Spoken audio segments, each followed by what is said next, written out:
Is now a bad time to retire? Very common question I'm getting in the last 2 weeks. Markets are down, inflation's up, the world appears to be in chaos. A lot of things off the rails right now with supply chains, the war going on in the Ukraine, and just general lack of leadership in the world.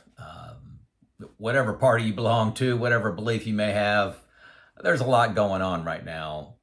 What is the right choice? So this is a very common question that I get asked, especially in the last couple of weeks. Probably have had 20 engagements on this topic.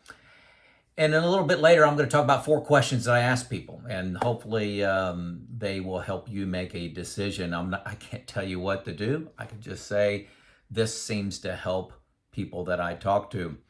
First, hey folks, all my videos come from, I would say, at least 5 questions I'm asked. So if I get asked 5 questions, either in the comments, emails, or phone calls, or in my travels, I say, man, this may be something the average person wants to hear, so I make a video. I'm not just up here talking. I'm making the hypothesis that if 5 people ask me this, good chance there may be a few thousand out there that want to hear this message. So it appears that my videos resonate with about 98% of you. But then there's about 2% of you, and you know who you are, that are a little bit snarky and say that's impossible, you're disconnected. Hey, whatever, some of my videos miss, and I apologize that they miss you, but I try to be blunt, candid, and helpful. And my goal is just that, is to help with my experience. I'm not smarter than anybody else. I've just been on this journey. I'm 3 years into retirement. There may be some experience I have that may be helpful to you. That's my goal. Okay. A technique I often use when dealing with problems and analyzing things is to paint a picture in the future, to try to get out of the emotional reaction of today, the fear and the drama of today. Try to remove that. So let's look in the future. And one of my techniques is to look either 3, 5, or even 10 years in the future and try to describe that reality. Humans evolved, and these are round numbers, humans evolved to respond to fear almost twice the reaction we have to pleasure. So we fear the bear in the woods, twice as much as we love seeing the bald eagle in the woods, or whatever pleasure, whatever. I won't go down that road. So for this retirement question, let's try to paint a picture of 3 years down the road, okay? So this is assuming you work. Say you're trying to decide whether you retire, so let's just look at, you assume the work. Well, first thing, hey, you're 3 years older. You're 3 years of exchanging time for money, and these 3 years that you just spent are probably your most precious, your healthiest years that you're going to have. They're high quality years. Great chance you're going to be the most active during those 3 years that you worked, and that's really the challenge. Compare that to years 80 through 83, versus, if you're looking at 55 to 58, good chance those are going to be a lot more active times than 80 through 83. Hopefully that makes sense. Historically, and I'm going to attach a link here because this gets real dangerous. So many people analyze bull markets, bear markets, market corrections. There's a lot of ways to look at that. Do you include what time period do you use? Do you use the Great Depression, which really skews some of the data? Can happen, but it does skew the data. For example, the Great Depression, the analysis that I'm attaching here said it took 15 years to go from peak back to peak. That's a long time. If you're trying to prepare for, you can handle a 15-year peak to peak, nobody's going to retire, right?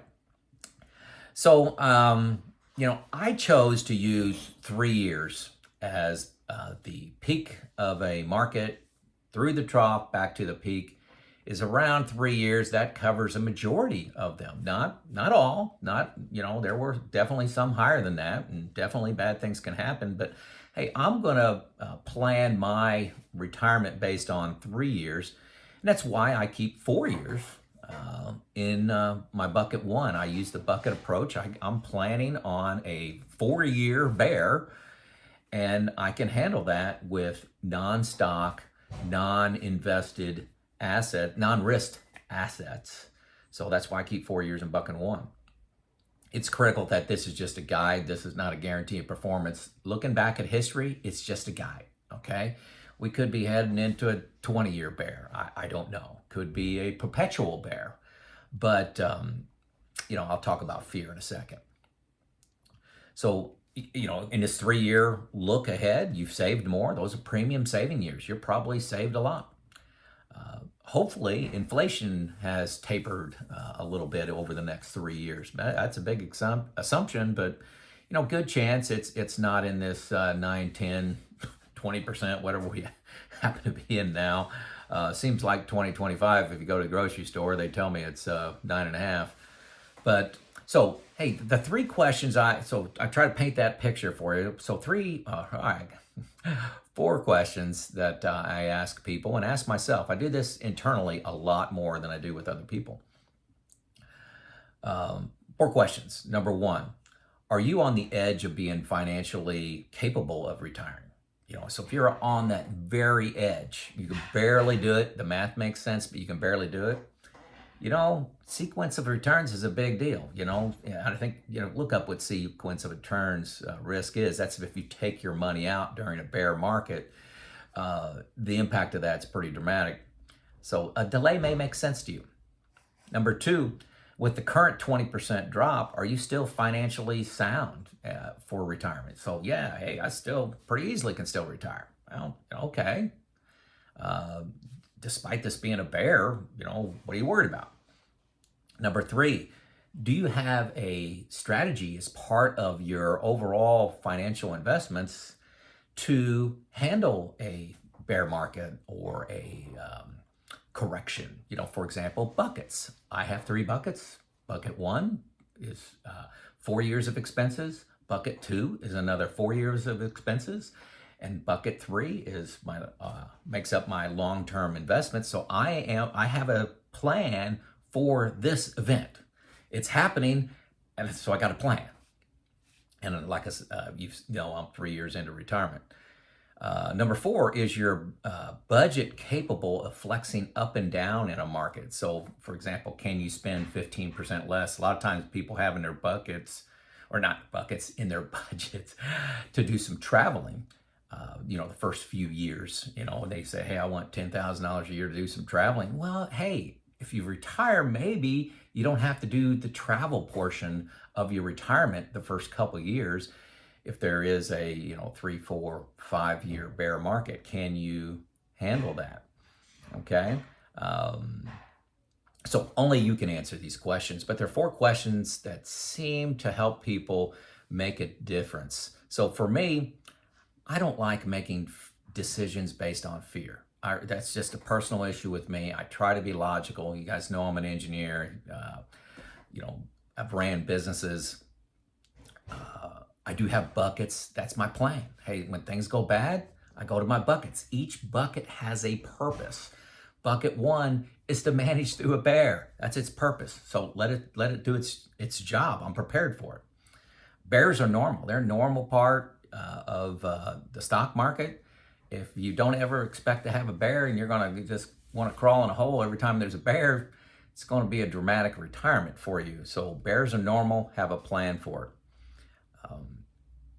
It's never going to be a perfect time to retire.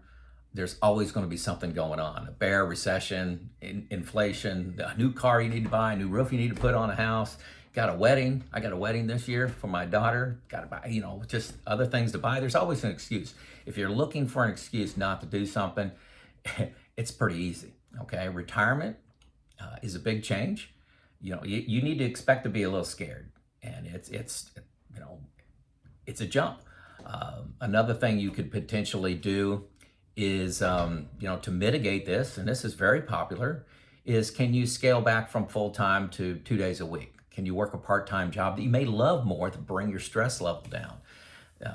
That's another option for you to kind of ease into retirement seems to be very popular, especially in these financial times. So, hey, those are 4 questions that I ask people. If I can help you out in any way, send me an email, send me a comment. I try to respond to all the comments. I respond to all the emails, but the comments I'm telling you, are hard. I'm probably at 70% right now getting into the comments. So this is Joe out.